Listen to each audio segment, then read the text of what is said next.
اینا برادرها سیل اومد بارون بردست اینجا رو جاکنه مسیله نگاه برادرها سیل اومد هم برای جزی کرگه روز کننده برادرها اینا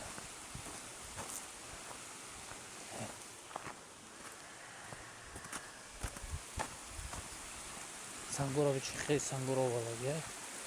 برادرها نگاه سیل دامی بارونک یک بارونک آمدن یعنی سیل آمد هم برای خونه جب جزی کردن اینا طرف جیده تالیده اینا خیلی قول داده وستکی اومد برو خیلی لایک پاچه سده فرموش نکنی برادرو اینا